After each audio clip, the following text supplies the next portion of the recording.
42 महिला वकीलों ने भारत के मुख्य न्यायाधीश को पत्र लिखा है। लेकिन बड़ी घटना है ये, देश की बड़ी महिला वकील राष्ट्र भारत के मुख्य न्यायाधीश से हस्तक्षेप की गुहार कर रही है। एक दूसरी बात मैं कहूंगा,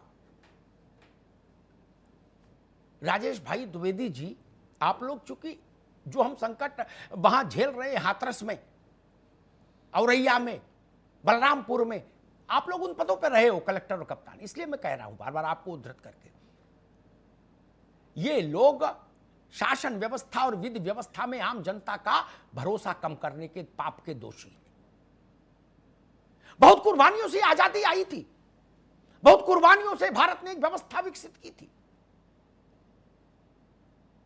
उसको ऐसे मूर्ख लोग संचालित करेंगे जिलों में। और एक बात, 100 की सीधी बात कहूं, मैं कानून ज्यादा जानता नहीं, लेकिन अगर मैं कप्तान हूं राजेश बाबू किसी जिले में और लड़की के साथ दुष्कर्म हुआ, नहीं हुआ, दुष्कर्म आधा हुआ, कैसा हुआ, लेकिन उसको क्रूरता के साथ मार दिया गया, मान लीजिए, ठीक है ना, मेरे लिए इतना ही बहुत है अपराधियों को अंतिम परिणति तक पहुंचाने के लिए। ये छोटा गुनाह है क्या?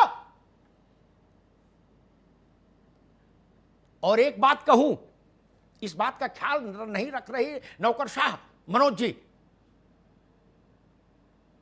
जिस प्रदेश के हम सब लोग हैं वहां एक फ्रेज है, मीन मेख निकालना, जानते होंगे सब। जनता एनॉयड हो रही है, पीड़ित दुखी हो रहा है, यह मीन मेख क्यों निकाली जा रही है? क्या उसकी गुरुत्व को कम करने की कोशिश हो रही है? उस घटना के संतरास को कम करने की कोशिश हो रही है क्या अधिकारियों के द्वारा? यह पाप है, जो हुआ उससे भी बड़ा यह पाप है। बोले नहीं, ऐसा नहीं हुआ, बोले नहीं 6 थप्पड़ नहीं मारे थे, अभी हमने सीसीटीवी देखा 5 मारे थे। ये कहने की जरूरत है कि थप्पड़ एक भी मारा तो क्यों मारा, ये सवाल नहीं खड़ा होता है। और आदमी आ गया, बोले नहीं सीसीटीवी की रिपोर्ट कहती है कि ये 3 थप्पड़ मारे थे, तो इससे बात खत्म हो गई क्या? क्यों कहा जा रहा है ये सब? देश को बेटी के साथ खड़ा होना चाहिए, प्रदेश को बेटी के साथ खड़ा होना चाहिए। निर्भया के बाद भारत की संसद ने जो कानून मंजूर किया था, जिसका ड्राफ्टिंग जस्टिस वर्मा के हेडशिप में हुई थी, उसका मूल स्वर मालूम क्या है? जिनको पता है उनकी अच्छी बात, ना पता हो तो फिर समझ लीजिए। उसका मूल स्वर है, क्राइम अगेंस्ट वुमन में शासन, प्रशासन, अदालत महिला के साथ खड़ी होंगी, मूल स्वर यह है। बाकी कानून तो हमारे यहां बहुत थे। यह अमेंडमेंट हमने इसीलिए किया पार्लियामेंट में, इसीलिए रायसीना हिल घेर ली गई थी। पहली बार आजाद हिंदुस्तान में रायसीना हिल घेरी गई थी, पहली बार, first time in Indian history since independence. पता है, मैं गया था वहां, शीला दीक्षित का घर घेर लिया गया था, शिवराज पाटिल का घर घेर लिया गया था। यह भारत था, लड़े जीते, पार्लियामेंट में कानून बनवाया। उस कानून का मूल स्वर यही है। किसी कलेक्टर, नादान और विचित्र किस्म के कलेक्टर के कहने से वो स्वर नहीं बदल जाएगा, जिसको पार्लियामेंट ने मंजूरी दी है।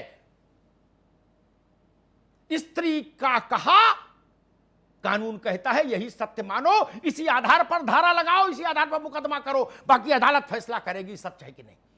कानून को मैंडेटरी है राजेश जी, स्त्री के पक्ष में खड़ा होना आफ्टर निर्भया, ये तो पता ही होगा। हाथरस का कप्तान ये नहीं जानता, वहां का कलेक्टर नहीं जानता ये नियम। वो भारत की संसद के द्वारा और राष्ट्रपति के द्वारा अनुमोदित कानून से परे ऊपर है क्या? कितनी तनख्वाह मिलती है उसको? कितना बड़ा आदमी है कलेक्टर?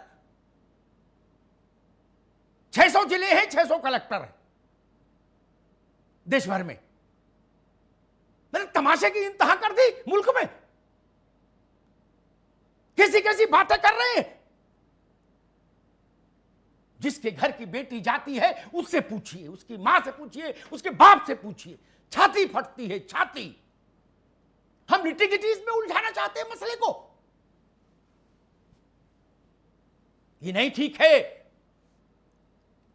भारत का आम जन भारत की विधि व्यवस्था में आस्था रखे, इसके लिए ये नादान कहिए या कुछ धूर्त कहिए, ऐसे अधिकारी कोरोना वायरस हैं, जान लीजिए।